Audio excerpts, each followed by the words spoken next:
All PHNX Cardinals here on a Wednesday, a PHNX Bets reunion of some sorts. I'm Johnny Venerable. Bo's on vacation.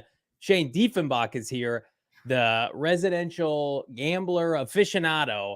And we were talking off air, Shano, like and subscribe, by the way, that the Cardinals, it's rough sledding for them right now, even with our friends at BetMGM. So I said, no, I'm going to deep dive for some of my favorite props, bets, whatever you want to make our fan base, our diehards money with PHNX Cardinals. Shane, welcome. Thank you. I can't believe Bo left you like this, just abandoning you in the middle of, a really busy part of the Cardinals schedule, before things kind of slow down, you get into actual football. It's surprising that he would just abandon you, but nevertheless, I'm here to pinch hit, of course. Just a beautiful sight to see it with these eyes. Shane Diefenbach to my right. Great to see everybody here in the chat. Cardinals, man, we are 1 week away. If you're scoring at home, camp kicks off next week. We're going to have your definitive coverage. And this is very much the calm before the storm. So perfect time to take a 5,000-foot view, Mr. Diefenbach, on this franchise with the Cardinals right now. Because listen, a lot of people, I've been on plenty of podcasts, preview shows, no big deal. And they said, Johnny, what about the over-under? Johnny, we're taking the under. Hang on a sec. Everybody sit tight. It was this time last week, Shane, that we heard that Kyler Murray, ahead of schedule with his rehab, wants to be ready week 1. And I would say if that's the case, or even close to it, hello, friends, there's some money to be made with our friends at BetMGM. So let's kick things off, because this is your premier Arizona Cardinal betting guide for the 2023 NFL season. Let's talk a little Hollywood Brown. Hollywood Brown, the default number 1 receiver since DeAndre Hopkins decided to take the money and run all the way to Tennessee to be irrelevant. We're not going to talk about that. Hollywood Brown, first question I have. Shane Diefenbach, PHNX Sun Devils, PHNX Bets. Can Hollywood Brown hit his over-under for the season? Producer Jacob, 799.5 at -110. Is there smart money to be had there with Hollywood Brown? Just looking at it, there should be. This is your number 1 receiver on an NFL football team. I would hope he at least sniffs that. I'm going to say yes, because we haven't seen, the breakout Hollywood Brown that we've expected consistently in Arizona yet. And everybody knows how good he can be. There's no K1 to connect with at the start of the year, at least, but I would assume he gets past this 800-yard threshold. So I would take the over on this. And I don't know what his touchdown set at, but I would like to look at that too. I'd dabble there. It's interesting. The touchdown didn't make its way on the BetMGM yet. But what I can tell you is this number, he would have had 1,300 yards receiving last year, partially without Kyler Murray, partially without D-Hop. He was on a really nice pace for this team. He looked very much like the Hollywood Brown that the Cardinals thought they were getting with a first-round pick going back to Baltimore. I think he gets this by default. If he plays all 17 games, you're going to hear me say that a lot today, Shano. He plays all 17 games, he's going to eclipse this. He will have 1,000 yards receiving, whether it's from K1, Colt McCoy, David Blau, because, again, Cardinals play a fourth-place schedule. It's hard not to be productive offensively in today's NFL. You have to be putrid, and we feel like, in a lot of ways, Cardinals have upgraded with offensive coordinator Drew Petzing. Hollywood Brown, to me, is he ever going to be a number 1 receiver that you aimed for when you draft him if you were Baltimore in the 20s? Is he ever going to be 1,500 yards receiving? Probably not. Like, this is probably who he is. You get 15, 16 games a season, and if he's healthy and productive, you're going to get about 1,200 yards. And there's a very nice niche place for that in today's NFL landscape. And even if you succumb to the idea that the Cardinals are going to be terrible and Kyler Murray's not going to be back until Thanksgiving, like, somebody has to catch passes. Somebody has to get targets for this team. And I see people saying, well, Hollywood Brown, he can't separate, can't get open. Go look at his pacing for last year. He was one of the most productive receivers for the first 8 weeks of the season. And then he had a fluke injury, twisting his ankle in the last possession against Seattle that really derailed the season. Motivation is a huge factor, Shane. He's in a contract year, and I think he easily gets over 800 yards. Yeah, I love the contract year bets as well, especially for a guy who had such high hopes after that 3rd year in Baltimore.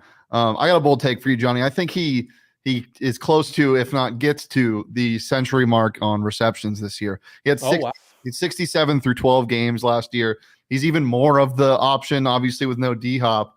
I would love to see that. I would love to see it as well. Everybody asking Kyler in the chat. When's he coming back? We're going to talk about K1 here in a second. But of course, Hollywood Brown, a lot of his success is tied to Kyler Murray. And that's like every one of these bets that we're going to talk about today, put an asterisk next to it. Grain of salt. Kyler Murray comes back, everything has to be bumped up. If Kyler Murray comes back, he's a top-tier fantasy quarterback. If Kyler Murray comes back, everybody's win totals, everybody's stat totals for the year, everybody goes up. And it's like you're elevated by Kyler Murray. And on the same side, if Kyler Murray doesn't play, which we don't expect, then everything goes down. And it feels like Vegas, I love Vegas. They're usually pretty right. It feels like everybody's like a step or two behind because we know a lot of people, Shane, they don't pay attention to this franchise. They don't pay attention to the Cardinals. But let's look toward the backfield now. We talked about Hollywood Brown. You can't get money on his touchdowns yet, but you can get money on this touchdown machine. James Conner. How about this one? Over under. This might be a little bit tougher. Over under in touchdowns for this season for the Cardinals RB1, 6.5 at -110. I mean, this guy went from 4 to 15, 6 to 15, 15 to 7. He had 7 last year and 13 games. Is this team going to be in the red zone that much? Is anybody going to score 7 touchdowns? Are they going to be that bad, Johnny? I don't know. I don't know. Yeah. Here's what I'll say, that if he plays 15, 16 games, like he'll get this by default, but you just made a great point. 13 games plus, I think there's a real chance. I didn't get it. I was in Disney World for 16 hours 2 days ago. I didn't get to talk about the running back epidemic in today's NFL, but like, are the Cardinals going to be like the benefactor of Kareem Hunt signing for like $1 million? Because again, if that happens, he's got familiarity. Drew Petzing was with him in Cleveland. Cardinals need a backup running back. I've talked to our old Howard Balzer at GoPHNX.com. They're going to sign a running back. So like if they sign Kareem Hunt, like I think that's good news for the Cardinals and Cardinal fans. That's bad news for James Conner's, let's call it like robust touchdowns, rushing metrics. We'll get to his yards here in a second. I'm going to say under. Here's why. It's not that I don't think James Conner's good. I think he's going to have a better rushing yardage season than touchdown season. I think the Cardinals are going to be more susceptible maybe to quarterback sneaks and 3rd and goal, 4th and goal, whatever. 2 years ago, what did you say? You had 15 touchdowns? 15 rushing touchdowns. Yeah. Well, a lot of that came, and everybody knows this, Kyler Murray couldn't get under center with Cliff Kingsbury. He was not allowed to do that. So James Conner got a lot of that mop-up effort, and that's why his yards per carry was right around 4, sub 4. I don't know if that's going to be a thing anymore. I hope Kyler Murray, when he comes back, is not put in harm's way, Shane, but I do think there's going to be some touchdowns vultured from James Conner, whereas usually he's played that role. Yeah, and I mean, the biggest thing is just, the speed of this offense, how much it's going to work, the efficiency of this offense, if it's even going to be efficient in any regard. They were in the red zone a ton in 2021, a ton. Yeah. I don't know how much they're going to do that last year. I'd lean under also. And I still think he's going to be a good back, but he's 28. Like that's the year that backs usually fizzle off and then you stop paying them. And yeah, I everything I'm looking at, I'm leaning under, even if it's only 6.5. And even in 13 games, he had 7 rushing touchdowns last year. Ben disagrees. He says the easy over for this year. Ben, you might be right, because with James, when he scores in bunches. Like he could have a 6-week period where he scores 4 touchdowns, and then we look really stupid. I think I'm with Shane though. This is the one where I saw it today. I'm like, that's a pretty high number. That's good respect for James Conner, and the Cardinals. Listen, they're paying him $10 million. There are a lot of backs right now who are walking the street, who are on franchise tags that would love the security of being paid $10 million a year. And I do think 60% of this offense, I think, is going to be built through the run game, San Francisco style, Cleveland style. But just there's a big asterisk. They're going to add another back. And if it's a back that's got experience, if it's a back on the cheap, that's a prove-it deal, I think this is James's last year in Arizona anyway. But that one's difficult. That might even be a push for me, kind of a wait and see. Can we circle back to it in August? Here's one that I'm going to say, of all the bets today, I feel really confident on. It's James Conner's rushing total over under, which is 674. I mean, with the amount of touches he's going to get, he doesn't have to be in the red zone, as you know, Shano, to add yards on the ground. Is this a lock? Is this easy money right now? It should be. I mean, it's what you said at the start of this. As long as they play a full season, it should be. And as long as whoever they sign doesn't take over that control as a bell cow, which I doubt anybody's going to wrestle that away from James Conner, it should be. I mean, the last 3 years, 721, 752, 782. And I there could be even more production than those seasons because of how much they just kind of surrender the ball and let them run. Yeah. Is there anybody? I mean, can you name listen, my man is a closet Seahawk fan, sometimes not closeted. Can you name another running back on the Arizona Cardinals right now? What's his face? Is Keontae Ingram? Is that a name? Yep. He's the backup real. right now. It's a real player. Yep. Corey Clement do anything Anybody? to you? Anybody? We'll see. We'll see. There's a bunch of backs available. I don't think. I mean, James is gonna have, I think, a couple 100-yard games this year. It's hard not to. I mean, you think about in today's NFL landscape, 17 games to try to get 1,000 yards rushing is like 55 yards per game. Yeah. So I mean, he's got to average what, like 45 yards a game on the ground. Line good enough to. So let's go back to what you were saying though about Kyler Murray and the under center. You were right. Okay. 2 years ago, 3.7 yards per carry. Last year got back up to 4.3. Do you think that takes a hit at all with the inexperience on the line, or do you think it still stays around that yards per carry? I mean, the interior of the offensive line is a concern. Specifically, center Yelda Froldhold is not, I don't think, the answer. And they're working out centers. We know that. I think they bring in a center. Ben Jones from Tennessee, who's yet to retire, who's with Monty Ossenford with the Titans, I think is an option. Will Hernandez is a good player at right guard. And then their tackle depth is the best it's been maybe in my adult life. They've got 4 capable tackles. But to run the ball effectively, you can't be ass at left guard and center. And right now, those are huge holes right now. And so James Conner is also not the kind of back to get outside the tackle and to take off and 1 foot into the turf and he's gone for 60 yards. Yeah. He's an in-between kind of grinder. He definitely is. So I don't know. I still feel really good about that, no matter the combination. I just think there's so much better coached offensively. And here's something I think that has to be said. In the games that Kyler Murray's not going to play this year, even if the Cardinals are down in the 3rd and 4th quarter, I know a lot of people are going to be screaming at home. I'm going to be screaming from the heavens at BetMGM, like, throw the ball. We got to let Colt McCoy throw the ball like 50, 55 times a game. They're not going to do that. Like, even if they're losing this year in the 3rd or 4th quarter and it's double digits, they're going to stick with the run game. And that might seem like madness to people. They're going to try to preach a balance. Yeah. They don't want to turn the ball over. They want to shorten time of possession. They want to shorten field position. It's going to drive fans crazy. It is. It's gonna be tough to watch some Sundays when they're not competitive, but it's a bigger ideology overall. Where Cliff Kingsbury's offense was, hey, the defense just gave up an 11-play scoring drive. Let's do 3 quick passes. All of them are incomplete, and then let's give the ball back to the defense and surrender 30 seconds. To me, that's the opposite of what they're going to try to do. They're going to slow this game down, and positive possessions for them, successful possessions, may look like flipping field position a couple first downs, and that leads better to James's rushing total than it does his touchdown total. Yeah, you mentioned him going over the century mark. He only did that one time last year. Can you tell me how many carries he had in that game, though? Oh man, I'm trying to think what game that was. Was that against the LA Rams by chance? It was not, but it was in LA. Or it wasn't in LA, but it was against the the Chargers at home. I would say, how many carries he had? I mean, Cliff had such a bad second half in that game. I would say he had maybe 23. 25. The most in the season by a pretty wide margin. The only thing that came close was against the Rams, where he had 69 yards on 21 carries. But no other game other than those 2 games was he over 21 carries. And no other game was he even over 16 carries outside of those 2. So if you think he's going to run a lot more, then I love the over on rushing yards. I mean, can you imagine turning on a Cardinal game this year and him not having 20 carries a game? Yeah, just depending on what they do in free agency, 100%. What are they going to do if they don't give James Conner the ball 20 plus times a game? Give it to Colt McCoy to throw 40 times? No. Keontae Ingram, maybe? Anybody? I need to see it with my eyes. I think the preseason is going to be very telling this year. A lot of times you can throw away the preseason. Cliff Kingsbury certainly did.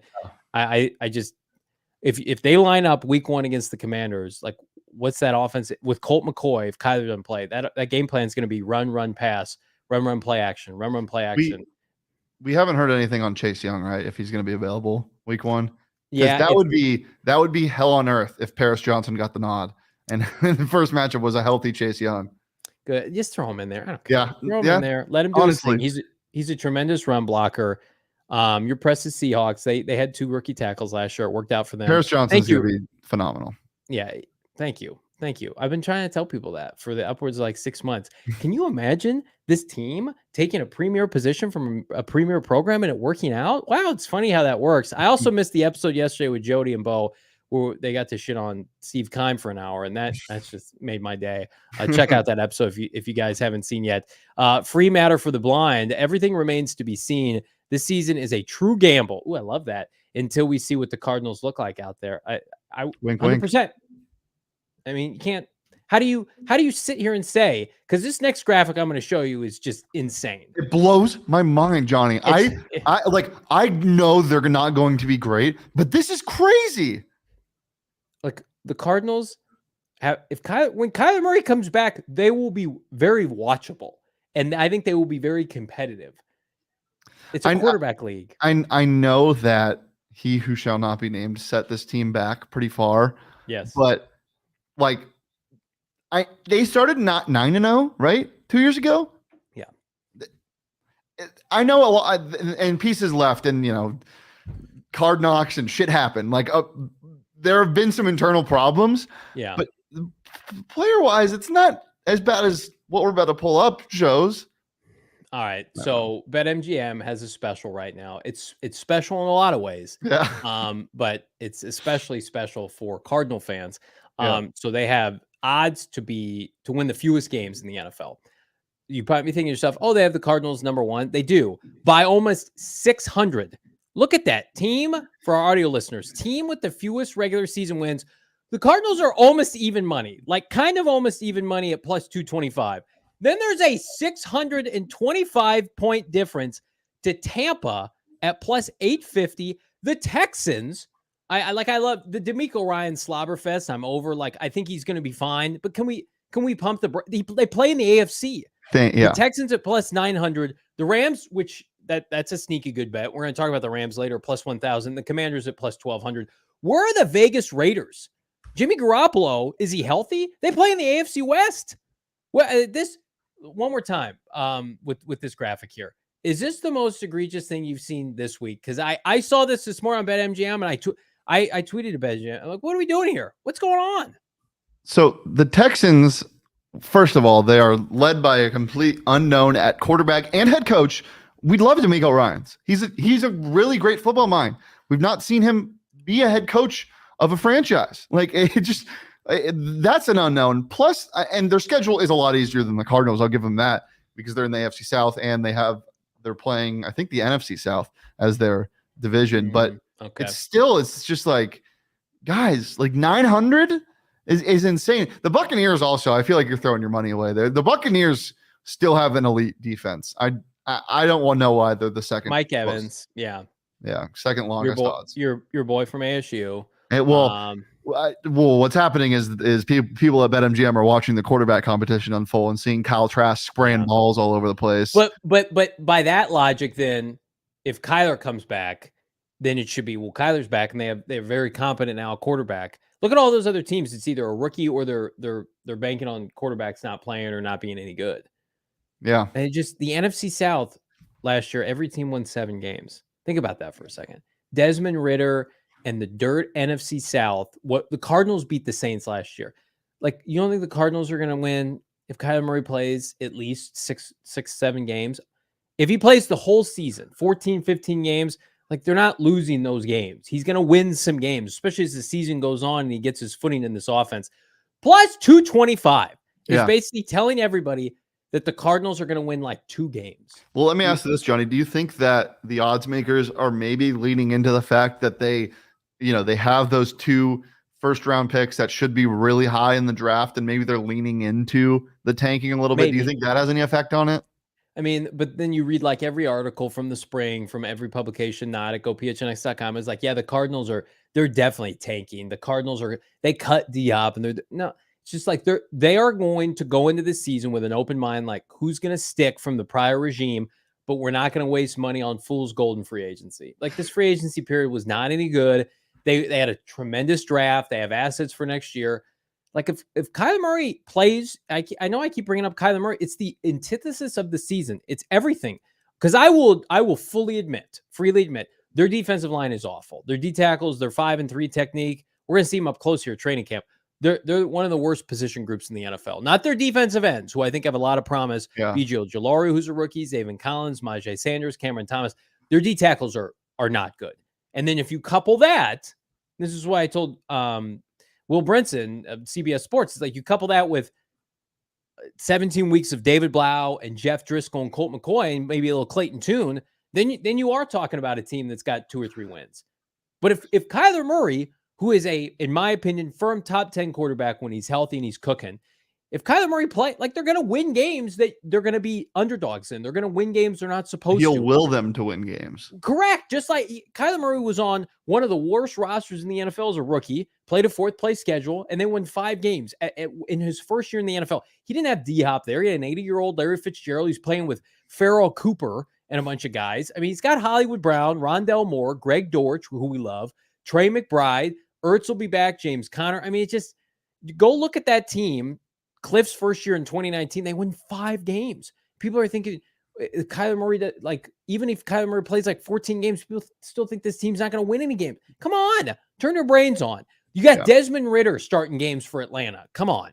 Will Levis in Tennessee? You'd rather have that? Hey, Ryan Tannehill's the starter, okay? He is. He definitely is. That team is elite. Fishbowl Flash in the chat saying, any Zappy bets this year, Shane? No, unfortunately, there are no Bailey Zappy bets on BetMGM, but they have basically everything else. Very fortunately, actually. Zappy do be the first pick of Shane's fantasy football draft this year, no doubt. All right, so we'll talk K1 in depth here, because I think when Shane and I did bets together, one of my favorite things was I like to take big gambles, big spreads, big lines, because the payout is immense. And right now, like, again, let's just take the information at face value. I'm worried. Kyler Murray is telling everybody that he wants to be back by week 1. Now, is that realistic? I don't know. But that's very different than telling people, temper your expectations. I don't know when I'm going to come back. He didn't say that on the flight plan episode last week. So Kyler Murray is telling everybody he wants to come back week 1. I would say the smart money, and you can't bet on this in Vegas, is probably like week 4 or 5. So you're going to get 13 games of Kyler Murray. Can Kyler Murray win comeback player of the year playing 13, 14, 15 games? No. Any other year, yeah. Not this year. Who's winning comeback player of the year this year? Damar Hamlin. It's not. There's zero chance anybody else wins the award. He's minus 300 like everywhere. He's winning comeback player of the year. Like Damar Hamlin is winning that award. Now you've ruined my whole segment, my whole gimmick here, because I can't push back on Damar Hamlin. You can, because there is a world where, one, he doesn't end up suiting up this year, or two, like, it isn't a storybook and Kyler Murray performs so well. So let's play in that he world. Doesn't play this year. If Damar Hamlin is active for a few games and Kyler Murray throws like 25 touchdowns and 4,000 yards, like, what are we doing here? Come on now. Rename the award after Damar Hamlin if that happens. You do something different. But if Damar Hamlin is not on the field, or he's inactive and he's just practicing, like, that's a great story in and of itself. Yeah. 12,500 for a quarterback that might play most of the season. Hello, what's $10 on that right now? $10 would be $1,250. $1,250. What are we doing? Put a 5 spot, put a 10 spot on that. If you're looking for a bet just to kind of track, because again, he does not have to play all 17 games. We've seen people not play all 17 games. If he comes back in late September, early October, and just is Kyler Murray that we know and love, and has 20+ touchdowns and 4,000 yards passing, he will be in the conversation. He will be a finalist. Can you tell me who the third shortest odds are? I can't. Can you tell me? It's Russell Wilson. Oh, really? What's he coming back from being bad? Exactly. That's what I hate. Subway sandwiches. It's comeback player of the year should be overcoming something or coming back out of nowhere. Russell Wilson just kind of fell off because he was bad. I guess it's a comeback, but I don't know. Overcoming his Subway sandwich ego. Yeah, the danger witch. You can get Tua at plus 2,000, which obviously but again, like, is that a comeback? I mean, the injuries are terrible, and like I hope he's gonna be himself because I am the leader of 2-on. You are. I like he was still really good when he was healthy last year. I do like that bet, Johnny. I really do. Damian Pierce, come on, what are we doing? Well, he tore. Yeah, Damian Pierce tore his ACL. I know, tore something. He tore something. But 4,000? He's plus 4,000. He's not 12,500. It just tells me I love our friends at BetMGM, but like they are not excluded from. I mean, Cardinals are slept on, not from a postseason berth, but just this Kyler Murray thing. Why? I said this to Bo last week after the flight plan news of him wanting to come back for week 1. Like I thought that would dominate headlines. The next day I was wrong. Like it got buried by Mike Florio, Pro Football Talk. It got buried by NFL Network. I think people just aren't taking it seriously. Ooh. And it's just what? John Mechie plus 2,000. Oh my God. Stop. That's a great story. Plus 12,500. There's nothing like it. Baker Mayfield, anybody? I get Mechie, I do, but he never played in the NFL, so I would take a little bit of comeback story. Sure, I get it. I understand why they have it. The award just is part so of me is like, are you anyway. coming back in the NFL from like? What can we get Breece Hall at, chat? What somebody asked that. Breece Hall, where are you? It wouldn't be a bad one. Quarterback is the sexy position. It's the position with the most eyeballs on it. And that's why you should bet on Bryce Young to win your MVP or your Rookie of the Year. Yeah, because he's got the second shortest odds next to Bijan. I know Bijan is sexy in himself, but sexy position, sexy award. Give him the Rookie of the Year. Atlanta Falcons took a running back and a tight end in the first round, and they're starting Desmond Ridder. And folks in Vegas think Cardinals are going to have the least amount of wins. Like, what are we doing here? Come on now. All right. So from one thing I don't like to one thing I like a lot is the BetMGM 3-ball challenge. My friends at BetMGM, of course, sign up with the promo code PHNX. This, my friends, is the stuff that golfers' dreams are made of. You and 3 guests could be teeing off at one of the most legendary courses. You rank in the top of the PGA 3-ball challenge. Take a swing at this free-to-play challenge by revealing your roster of golfers for each week's tournament. The players with the best performing golfers will snag awesome weekly prizes. Will also be entered for a shot to win the end of the season grand prize of foursome at TPC Sawgrass. Plus, you get $3,000 in withdrawable bonus dollars for travel, accommodations, food, and beverage. Super easy to get started and play. But you got to play with our friends, the king of sportsbooks, BetMGM. Log into that sweet, sweet app during the entry period with the promo as described in the terms and conditions. You go to the promo tab with BetMGM Sports and access to 2023 BetMGM 3-ball challenge. You get 3 spins to lock in your roster. You can only do it one time. Uno. And if you haven't signed up yet, what are you waiting for? BetMGM, we just talked to you about all the wonderful odds and bets you can wager on.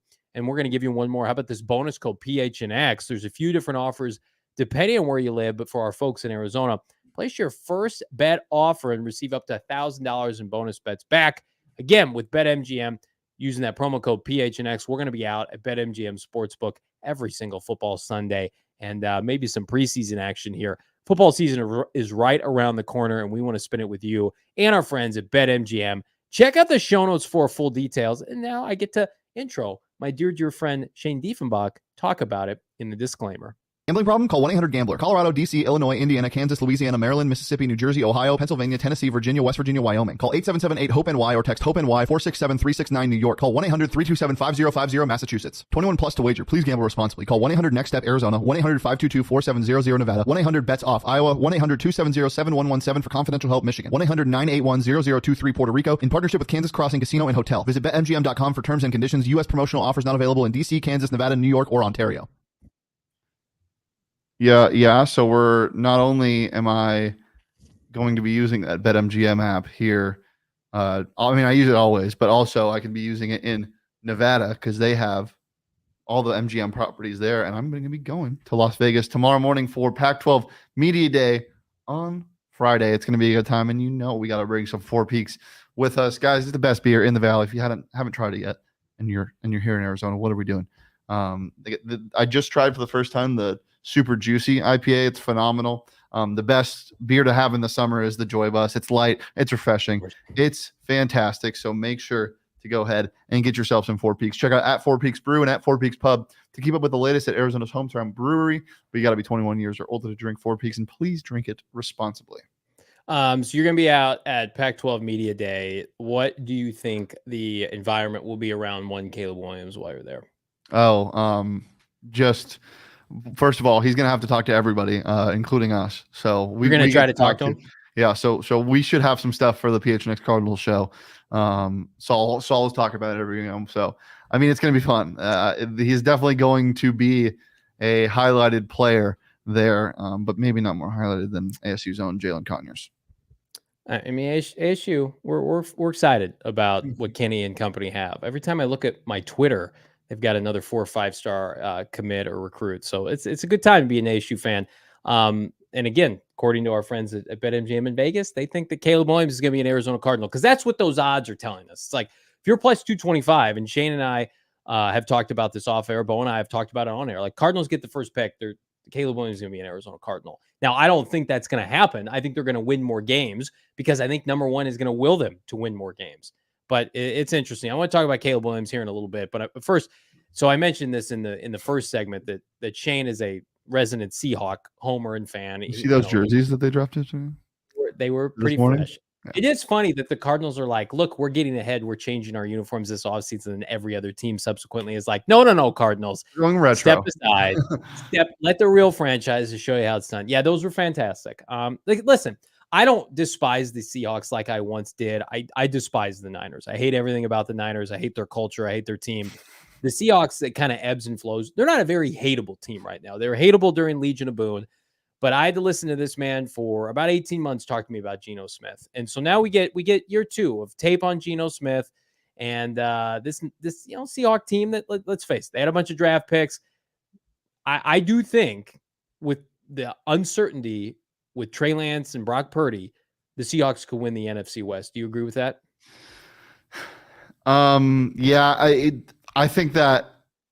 Yeah, I mean, it would obviously the quarterback situation would have to be worse than it has ever been because this 49ers team and this 49ers staff has won games with Nick Mullins, and they've won games with Nick Mullins like convincingly.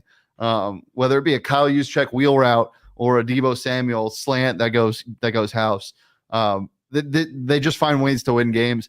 I would not put my money on it, and nor would I put my money on it with the odds that they're given right now. I think they're plus 190. To win the division, which just the value isn't there for me. That's not enough. But I mean, I could definitely see it happening.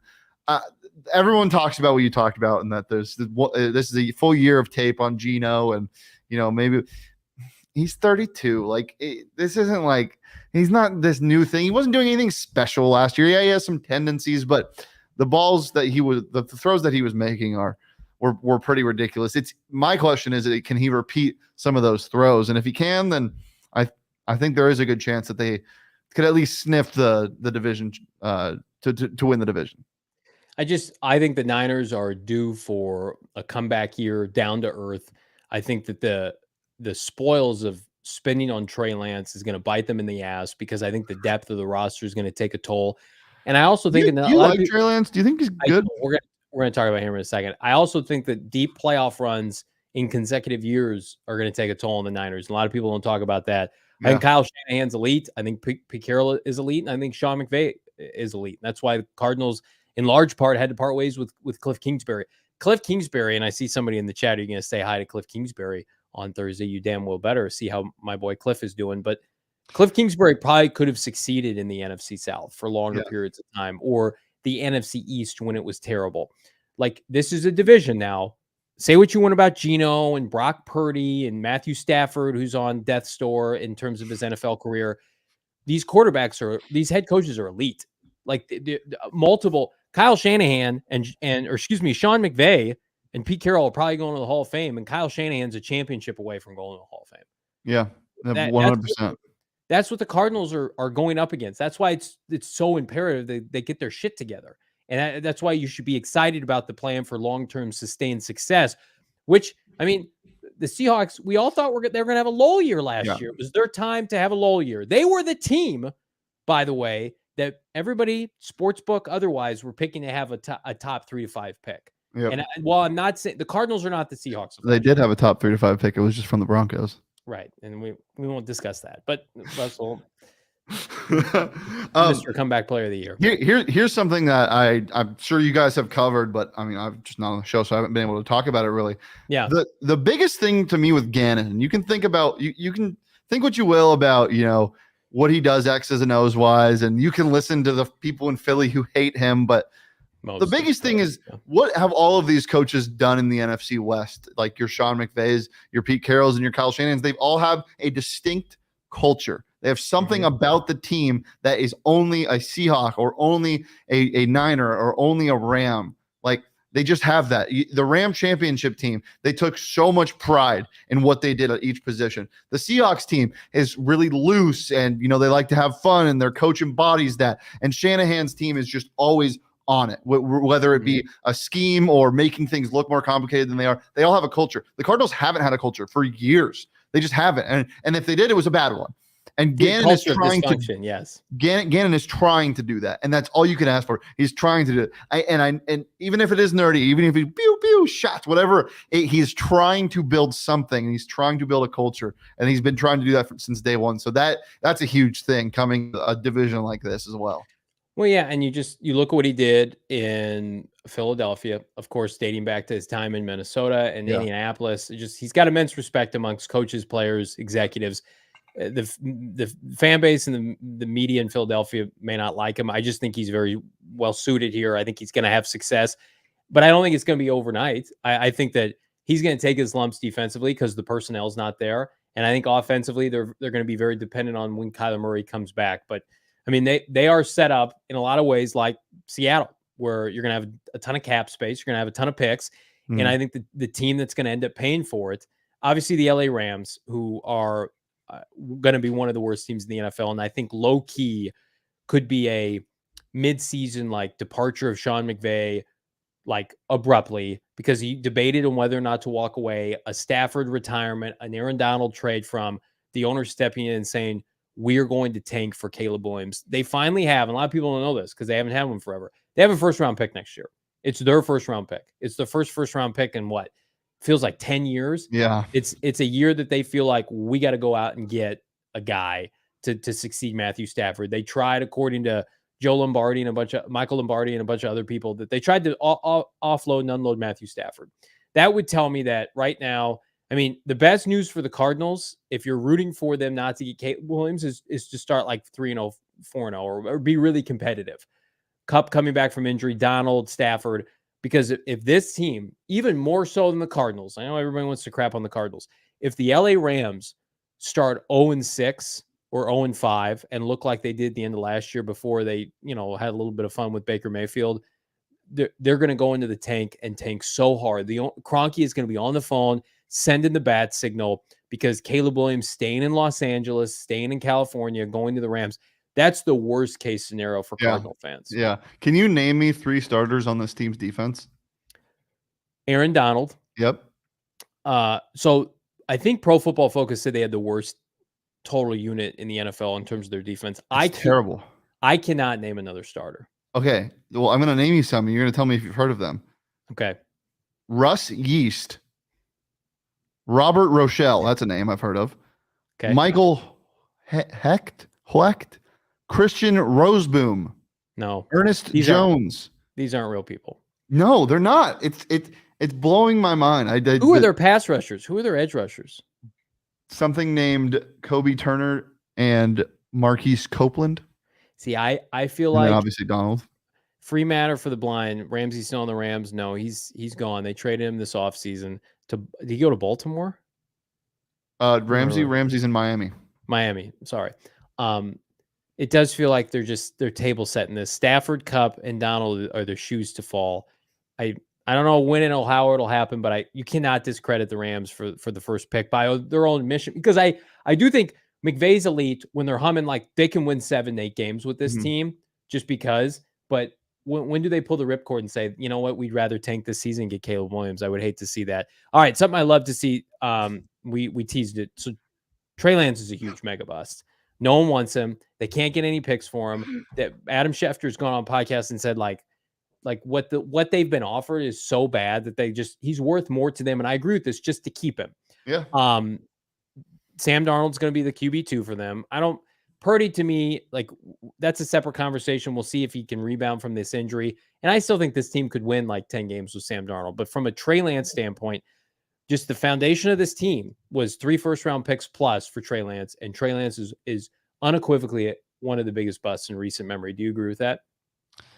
Yeah, this is my bust year. Like if he doesn't see the field, or if he sees the field and he looks terrible again, yeah, it's over 100%. And then yes, 100%. He is one of the biggest busts in recent memory. But I'm not calling it right now. And I know you want to. I know you want to so bad, but the injury and the weird situation with this team, I know that they would like to move him if they could get something for him. They would take a third. Yeah. They would take a 3rd round pick for him. I don't know if they'd take a 3rd, Johnny. It's so funny that like they're talking themselves into Brock Purdy because he played good football last year. He's like exactly what they would have gotten in Mac Jones. And they're like, well, we don't have to pay him yet. Okay. You took Trey Lance 3rd overall because you talked yourself and everybody else into, the media included. Yeah. He's big, he's physical, he can run around, right? That's what we want. It was the wrong choice. And again, I'm not Mr. Conspiracy Theory. If you don't think the media was out to prop up this young man, fair or not, last offseason, there were articles before he had started 3 games in the NFL calling Trey Lance sleeper MVP candidate. I was at the game he started at State Farm Stadium 2 years ago. He was atrocious. He had no touch for the football, no accuracy. It was not like Patrick Mahomes that first year. And Kyle Shanahan's like, well, I can't have him throwing, so we're just going to run QB power. And what happened? They tried to do that last year to begin the season, and he got hurt because you shouldn't run your quarterback QB power unless your name is Lamar Jackson, who's a far superior runner. That's something that doesn't get talked about enough, Shane, is they thought they were getting a better runner with Trey Lance. He's an average runner. I still remember the odds shift when that one like morning that his odds went from +2 or plus like 20,000 to win the MVP to like +500. Everyone was like, what just happened? Like everyone just hammered it. I don't know. Yeah. It's strange. And it's a little sad. But to me, what I don't understand is the 49ers offense, especially in a Shanahan era, it's like adding like a crazy ingredient to something that's already great. Like there's just no reason to just need a guy who can run. You don't need an X factor quarterback. You just need a guy that can like command the field. I don't know why they opted to go with Trey Lance. It just never made sense to me, even if he panned out to be really good. Yeah. I mean, we didn't cover that draft. It was right before we launched, but yeah, I mean, the media and John Lynch talked Kyle Shanahan out of not taking Mac Jones. Like that's indisputable. Like we know that Kyle Shanahan wanted to take Mac Jones and had to be talked out of it.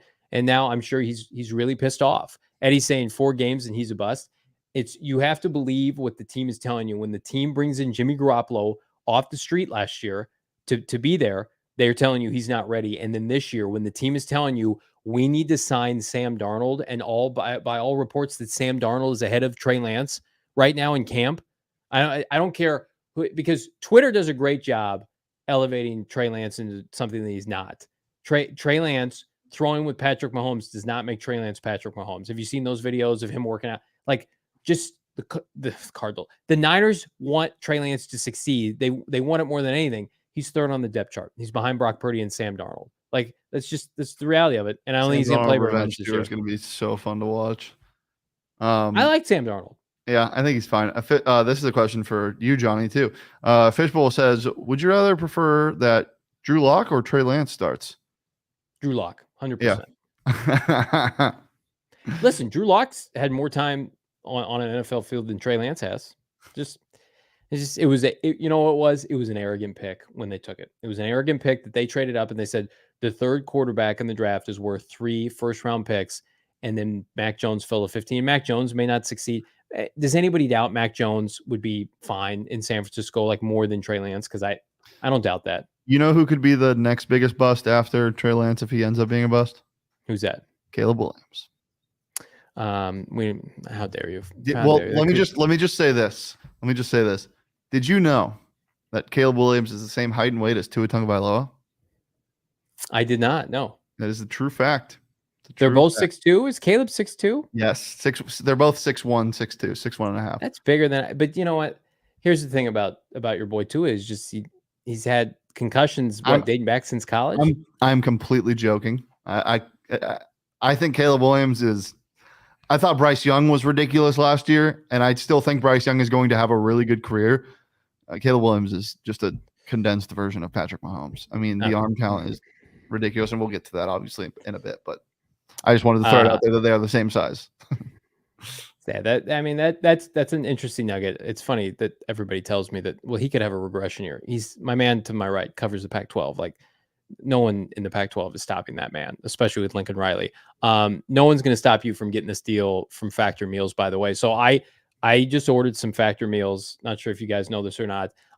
They were phenomenal. I've done a bunch of meal prep services. I've done a bunch of food delivery services. It takes a lot for my wife to get on board with them. This is a home run. It's pre-cooked. It's ready to go. You just put it in the oven. Bam, ready to go. Microwave. 2 minutes. Microwave. It takes 2 minutes. It's amazing. So some of these other ones that we've done that we've liked, we like the food. Like it says like 15-minute meal prep. That's BS. It takes like 45 minutes. I've got 2 kids. Yeah. Nobody's got time for that. You put this in the oven. I put it in my lunch today, 7 minutes. It came out. It was like I prepared it fresh, ready to go. Yep. Again, that's factormeals.com. The smoothies are fantastic. The shakes are fantastic. Again, your boy, try to drop a couple LBs here before season. Got to get in game shape here for BetMGM Sundays. Yeah, when you get shirt off of the tailgates. Well, we'll see if that happens. Only if Shane comes out. It's super imperative, guys. Head to factormeals.com/PHNX Cardinals 50. That's factormeals.com/PHNX Cardinals 50 and use that promo code to get 50% off. We're going to take your total and cut it in half. I think today it's like you can get like 10 meals for $60 plus shakes or whatever. Again, PHNX Cardinals 50 is the show code at factormeals.com. Check them out. They're one of our newest sponsors, my favorite sponsors. Again, we don't not use what we're asking you guys to try. Wouldn't be right. Yeah. So I had Factor lunch today. It was fantastic. I'm ordering another batch. I cannot wait to load up. They've got protein style. I think they've got keto style. They've got keto. They've got regular. And the code is actually PHNX Cards 50. PHNX Cards. PHNX Cards 50 is the promo code. Again, if you want to save 50% off 10 meals, $60 right now. Do not miss it. We love our friends at Factor. You should too. And we love Mr. J saying, I've been using Factor for a couple of months. The kids and I love them. They do taste great. And especially in the summer, it's hard to just sit yourself down and cook because the oven's hot. It's hot outside. Great point. It's too warm. Put a Factor meal in there for 2 minutes. And, after you eat, you can enjoy the sun still. I know it's hot, but go lounge by the pool and do it with some Shady Rays. Guys, Shady Rays, it's the best sunglass brand I've ever seen. And I've ever seen through. Plus, you can get them in person now at Kierland Commons. They have a store there. It's your one-stop shop for all things Shady Rays. And if you don't love your Shady Rays, you can exchange them for a new pair or return them for free within 30 days. There's no risk when you shop. Their team always has your back. You can shop their entire collection at that location at Kierland, as I said. And they're great. They're great glasses. And exclusively for you guys, for our listeners, Shady Rays is giving out their best deal of the season. All you got to do is go to shadyrays.com and use that code PHNX to get 50. That's 50% off 2+ pairs of polarized sunglasses. Try yourself. The shades rated 5 stars by over 250,000 people. I went to Disneyland for 16 hours 2 days ago, and I wore my Shady Rays. Number one, they stayed on all the rides, right? That's my impressive. Son's Mickey ears flew off on Goofy's roller coaster. Shady Rays did not fall off. I got so many compliments on my Shady Rays. Did you get the ears back? Those things are like $100. Yes, the nice people in Toontown grabbed the ears for my son, and we had a great time. And I had a great time repping my Shady Rays. So this came from Kyle Odegaard that I thought was interesting before the show. I want to bring it up here. So Kyle Odegaard, friend of the program, Compare.bet NFL Insider, said he had a good chat with Edwin Porras, who's the Facebook injury doctor today, doctor of physical therapy, certified ortho specialist. He said Kyler Murray running straight line sprinting is encouraging, plus likely signifies no setbacks. Again, this is on Kyle_Odegaard on Twitter. This is a quote from the doctor. Week 1 is going to be like 8 months and a week from his surgery date. I'm starting to think he may not even start the season on PUP. Oh my God. And yet everybody and their mom wants to tell us Cardinals are going winless. Cardinals can't win 4 games. Kyler Murray's lazy. Kyler Murray's playing vids. Kyler Murray, according to some, may just be ready for camp. May just F around. Hey, there's Kyler Murray. He's practicing. It's August. We still think we're looking at Thanksgiving. It's just Jose in the chat. He's got a warrior mentality. You don't think he's heard people like me, Joe Blow on the street saying, well, the Cardinals are going to draft Caleb Williams. They can't draft Caleb Williams outside of Houston getting the first pick. If Kyler Murray comes back, F's around, and they win a bunch of games, I free matter for the blind. Week 1, here we come. Who's going to stop him? Is Gannon Ossenford just literally going to chain him up in the locker room, not let him come out? If he wants to practice and participate, and this is the thing we argued last week, Shane, he's made it. He's got his money. $45 million. Yeah. Like there's no incentive for him not to play other than he's had mud slung at him for 18 months. And now you got medical professionals saying, yeah, he might be ready for training camp. Even if he's not ready week 1, or even if he does start on the PUP, it's still ridiculous. It's insane. There's no chance he doesn't play. Like majority of the season. Before the halfway point, there's no chance. Yeah, there was a good quote from last week that said like Wentz, Joe Burrow, RG3, like they all played within 9 months of their ACL tear, and week 1 is 8 months and some change. Is just the guy who got picked first overall in football and top 10 in baseball is not going to have a freak show recovery timeline. Like what are people thinking? It's ridiculous. But we want to talk about Caleb Williams because I have my college football aficionado Shane with me today. Covers the Pac-12 PHNX Sun Devils in depth, and he gets to see Caleb Williams, who I believe is going to be in Tempe. What is that, in September? I think. I don't know when the game is. I think it's in late September. I think it's earlier. I think we checked. Yeah, I think we checked. He's checking right now. Caleb Williams coming. USC is September 23rd.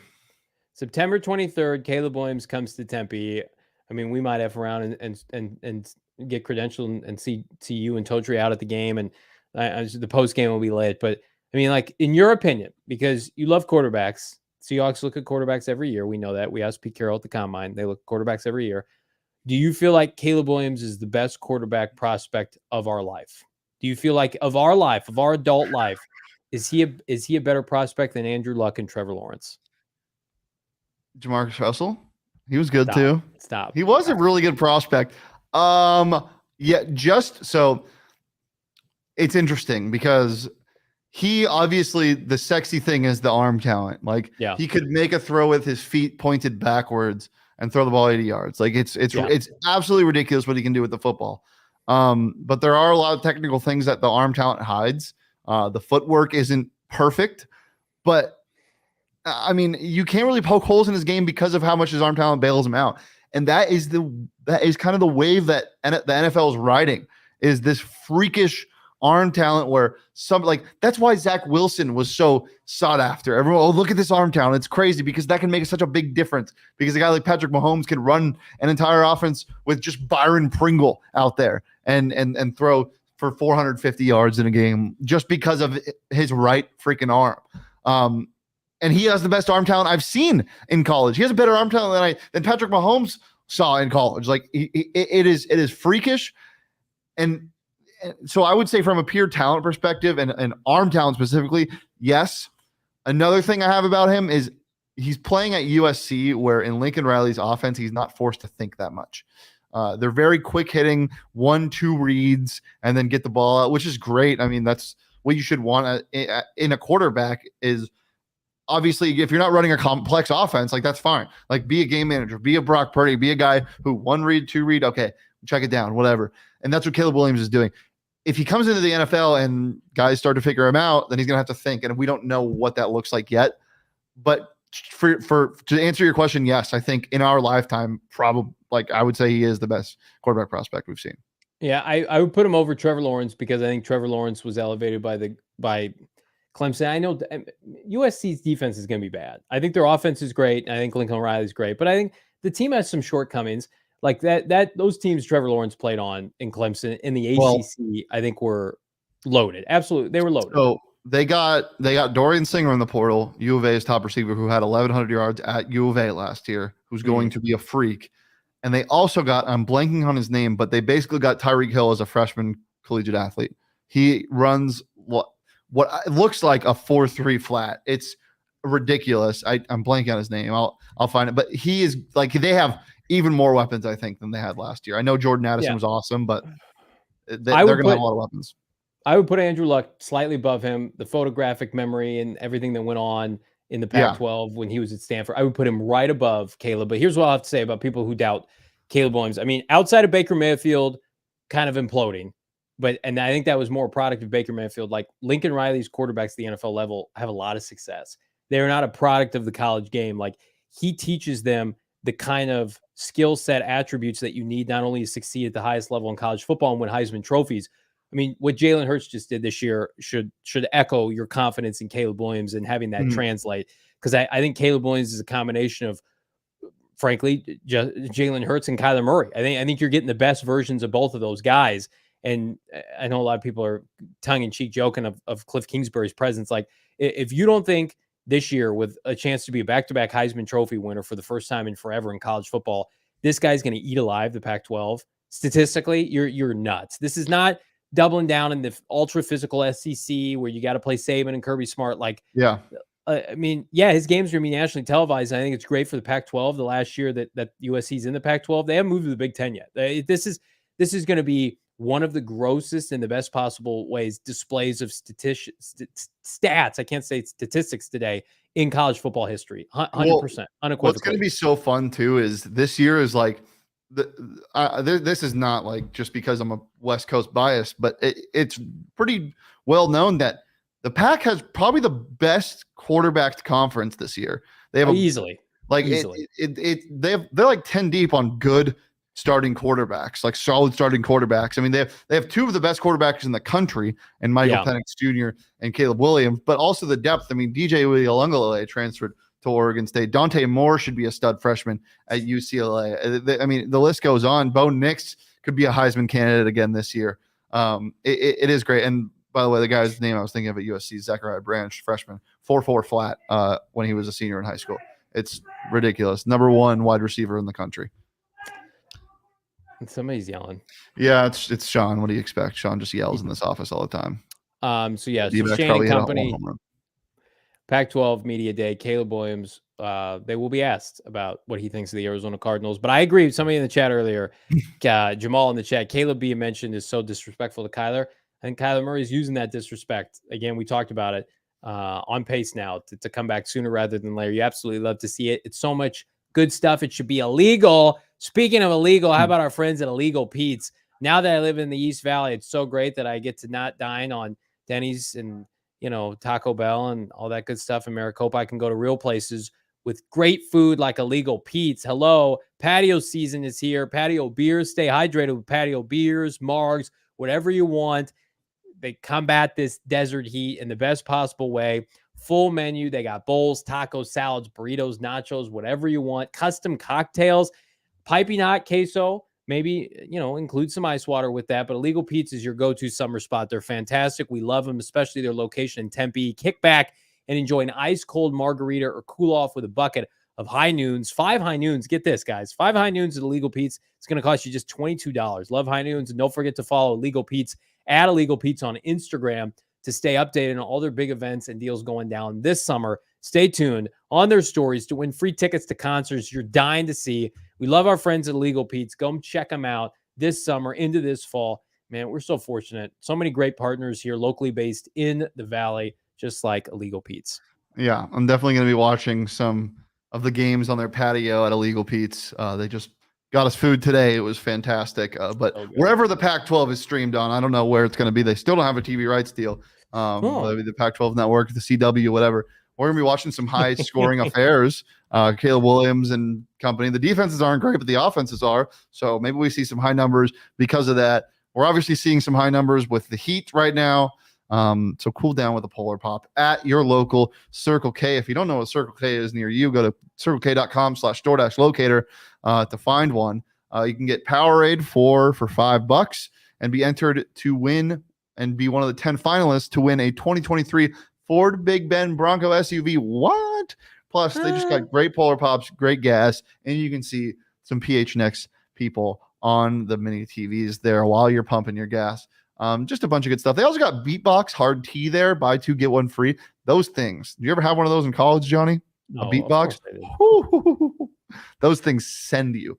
So be careful with those. Drink those responsibly. But make sure you're not missing out on all the great stuff right now. Text PHNX. That's PHNX to 31310 to join their SMS subscriber club and get a buy one, get one free offer on 32-ounce Polar Pops. Head to circlek.com/store-locator. That's circlek.com/store-locator to find Circle K's near you.